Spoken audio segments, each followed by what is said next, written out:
पन्हाळा तालुक्यातील कोतोली इथल्या तरुणांच्या पुढाकारातून 10 मिनिटं धर्मासाठी उपक्रम राबवण्यात आलाय। या निमित्तानं दर शनिवारी सायंकाळी 7:30 वाजता शेकडो युवक गावच्या हनुमान मंदिरात एकत्र जमतात।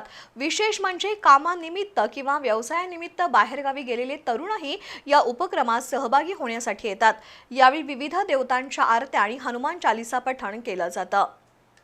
प्रत्येक धर्माच्या रिवाजानुसार किमान आठवड्यातील एक दिवस एकत्र येऊन सामुदायिक प्रार्थना पठण केल्यानं आध्यात्मिक उन्नती साधण्याबरोबरच एकीचं बळ निर्माण होतं।